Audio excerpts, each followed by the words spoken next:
नमस्कार दोस्तों, आपका स्वागत है सोर्स ऑफ ई नॉलेज में। आज के एपिसोड के इस माध्यम से हम जो है ये डे 3 होमवर्क सीरीज़ डे 3 71वीं बीपीएससी पीटी की तैयारी के लिए जो है हम होमवर्क सीरीज़ चला रहे हैं और जिसके तहत अब तक 2 वीडियो अपलोड कर चुके हैं। आशा करते हैं कि आप लोग जो पिछले 2 वीडियो का जो है होमवर्क है वो पूरा कर लिए होंगे। तो सोर्स ऑफ ई नॉलेज में आपका स्वागत है और बीपीएससी 71वीं बीपीएससी पीटी की तैयारी के लिए होमवर्क सीरीज़ डे 3 है ये। और हम देखेंगे कि और भी जो जितने भी सब्जेक्ट से जो टॉपिक लिए गए हैं उसको देखने का प्रयास करेंगे। होमवर्क सीरीज़ डे 3 है, इससे पहले डे 1 डे 2 डाला गया है। आप आशा करते हैं कि न्यू लूसेंट से अब सारे टॉपिक्स जो है आपने कर लिया होगा। अब आगे चलते हैं, शुरू करते हैं आगे दोस्तों। हमारा पहला टॉपिक क्या है तो देखते हैं।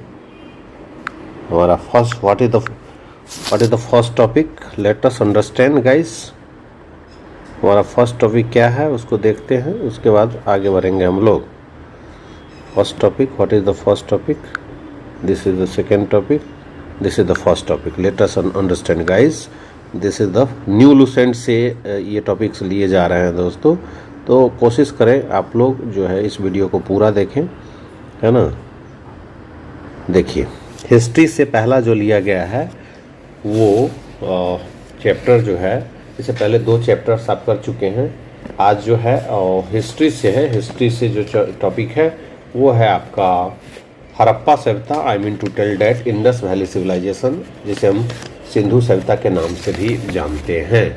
तो अभी जो हम चर्चा कर रहे हैं जो कि न्यू लूसेंट से लिया गया है, जैसा कि आप देख रहे हैं, आज 7/6/2025 है। देखिए, ये जो लिया गया है इंडस वैली सिविलाइजेशन जो कि सिंधु घाटी सभ्यता, और पेज नंबर 5-6 न्यू लूसेंट का पढ़ना है आपको। तो सबसे पहले देखते हैं कि सबसे पहले सिंधु घाटी सभ्यता के बारे में थोड़ा सा बता देते हैं। सिंधु घाटी सभ्यता जो है वो सिंधु नदी के किनारे था, इसलिए ये सभ्यता डेवलप हुई। और सिंधु घाटी सभ्यता को सरस्वती सभ्यता भी कहा जाता है, क्योंकि अधिकांश जो है बस्तियां जो है सरस्वती नदी के किनारे या उसके सहायक नदियों के किनारे स्थित है। हड़प्पा सभ्यता भी इसे कहा जाता है। क्यों? क्योंकि प्रथम ज्ञात स्थल के आधार पर इसे हड़प्पा सभ्यता कहा जाता है। इसे प्रथम नगरीय सभ्यता भी कहा जाता है और इसे कांस्य युगीन सभ्यता भी कहा जाता है और आदि ऐतिहासिक सभ्यता भी कहा जाता है। कांस्य युगीन सभ्यता इसलिए कहा जाता है कि पहली बार जो है कांस्य का यूज हुआ था इस सभ्यता में।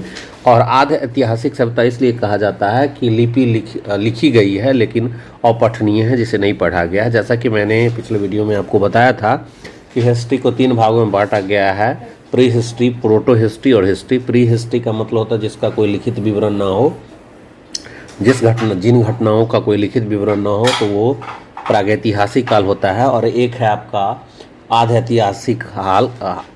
ऐतिहासिक काल, जिसे हम प्रोटो हिस्ट्री कहते हैं, जिसमें सिंधु घाटी सभ्यता उसी में आता है, क्योंकि जिसमें लिपि तो सारे जो भी घटनाएं हैं, पीछे घटे हुए घटनाएं, वो सबको लिखा गया, लेकिन उसकी जो है उसके लिपि को नहीं पढ़ाया गया। हड़प्पा सभ्यता की अगर बात करें तो हड़प्पा सभ्यता में जो है ज़्यादातर 3 क्षेत्र में ज़्यादातर है हड़प्पा सभ्यता, भारत, अफगानिस्तान और पाकिस्तान।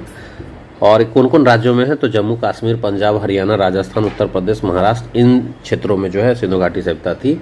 अगर देखा जाए हड़प्पा सभ्यता के बारे में, तो हड़प्पा सभ्यता लगभग 13 लाख वर्ग किलोमीटर में फैला हुआ है। और हड़प्पा सभ्यता की अगर बात करें तो त्रिभुजाकार है ये। और जो है हड़प्पा सभ्यता का जो जुड़वा राजधानी है वो हड़प्पा और मोहनजोदड़ो है। हड़प्पा सभ्यता की खोज दयाराम साहनी ने किया था और मोहनजोदड़ो का खोज जो है राखल दास बनर्जी ने, और चनहुदरो का खोज NG मजुमदार ने किया था, जैसा कि आप जानते हैं।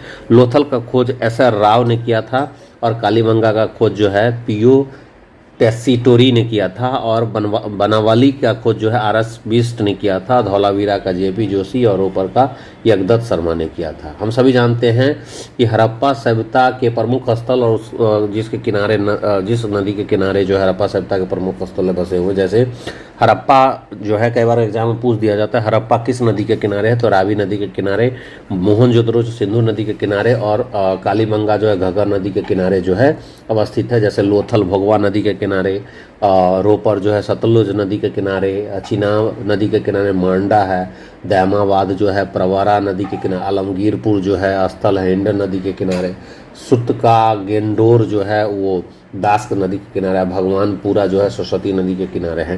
तो यहाँ आपको ये सब चीज़ें इंपॉर्टेंट चीज़ें कर लेना है इंडस वैली सिविलाइजेशन में, हिस्ट्री में।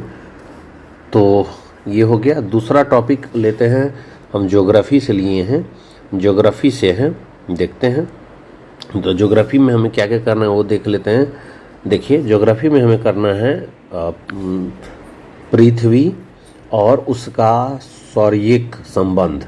पृथ्वी का जो है सूर्य से जो है सौर से क्या संबंध है उसको करना है। पेज नंबर कितना है, 86 से लेकर के 88 तक में दिया गया। ज्योग्राफी अच्छा से कर लेंगे दोस्तों। अगला अगर टॉपिक देखें इकोनॉमिक्स का है, जो कि नेशनल इनकम, राष्ट्रीय आय से संबंधित है, तो आप कर लेंगे। इकोनॉमिक्स से न्यू लूसेंट्स लिया गया है, राष्ट्रीय आय करना है, नेशनल इनकम करना है आपको दोस्तों, है ना। और पेज नंबर कितना है देख लेते हैं, 186 से 190 पेज नंबर में आपको इकोनॉमिक्स का करना है। आगे देख लीजिए पॉलिटी में जो हमें करना है, प्रेम्बल करना है। पॉलिटी में जो कि टॉपिक हमारा चौथा है, इसमें क्या करना है देख सकते हैं। पॉलिटी में हमें क्या करना है आप देख लीजिए। पॉलिटी में भारतीय संविधान की उद्देशिका अथवा प्रस्तावना करना है, तो प्रस्तावना आप कर लेंगे। और जो पेज नंबर है आप देख सकते हैं, पेज नंबर कहाँ है, 229 से 230 तक जो है दिया गया है न्यू लूसेंट में, इसे आप कर लेंगे। तो कैसा लग रहा है वीडियो ज़रूर कमेंट करेंगे, लाइक करेंगे, ज़्यादा से ज़्यादा शेयर करेंगे और इसको पूरा करने का प्रयास करेंगे। फिर जो है आपका जो है चौथा जो है होमवर्क सीरीज जो है फिर हम जारी करेंगे। फिजिक्स में अगर देखें तो हमें क्या करना है, कार्य, है ना, ऊर्जा एवं शक्ति, पेज नंबर 303 और 304 जो कि न्यू लूसेंट में दिया हुआ है। तो क्योंकि अभी हम न्यू होमवर्क सीरीज चला रहे हैं जिसमें न्यू लूसेंट को लेकर के चल रहे हैं। कार्य को कर लेना है, कार्य, ऊर्जा और शक्ति जैसे, है ना, ध्यान रखना है। आगे देखते हैं केमिस्ट्री में किसको करना है सो देख लेते हैं। केमिस्ट्री इंपॉर्टेंट है क्योंकि केमिस्ट्री से भी क्वेश्चन पूछे जाते हैं। रसायन शास्त्र, गैसों का आचरण, गैसों का व्यवहार कैसा है, नेचर कैसा है, उसको कर लेना है। पेज नंबर 342 में है, छोटा सा टॉपिक है, इसे कर लेंगे आप। उसके बाद बायोलॉजी में अगर आप देखें तो बायोलॉजी में जो है जैव विकास जो है दिया गया है, जीव विज्ञान में जैव विकास टॉपिक दिया गया है, इसको आप कर लेंगे। पेज नंबर 370 में दिया गया है जो कि बहुत ही छोटा टॉपिक है। साइंस एंड टेक्नोलॉजी में देखेंगे जो कि विज्ञान और प्रौद्योगिकी में जो है पेज नंबर 407 से 411 में दिया गया, ताकि साइंस एंड टेक्नोलॉजी लूसेंट का ख़त्म हो जाएगा अगर इसको आप कर लेते हैं। 9वां नंबर में है आपका वो है विविध से है, विविध से है, विविध करेंगे। विविध मिसलेनियस में भारत में प्रथम अन्न कर लेना है, आपको बेहतर ढंग से कर लेना है क्योंकि यहाँ से जो भी क्वेश्चन एग्जाम में पूछे ही जाते हैं। यहाँ विविध में जो अन्न है उसको देख लेते हैं क्या क्या हो सकता है उसमें। तो इसमें जैसे भारत का प्रथम परमाणु रिएक्टर कौन था, अप्सरा था। जैसे भारत का प्रथम परमाणु पनडुब्बी INS चक्र है। जैसे भारत का प्रथम मिसाइल कौन था, पृथ्वी। भारत का प्रथम मध्यम दूरी वाला मिसाइल कौन है, तो अग्नि है। जैसे भारत का प्रथम खुला विश्वविद्यालय आंध्र प्रदेश खुला विश्वविद्यालय है। जैसे भारत का प्रथम विश्वविद्यालय नालंदा विश्वविद्यालय, भारत का प्रथम दूरदर्शन केंद्र नई दिल्ली। तो ये सारे चीज़ आपको कर लेने हैं। कैसा लगा ये वीडियो जरूर कमेंट करेंगे, लाइक करेंगे, ज़्यादा से ज़्यादा शेयर करने का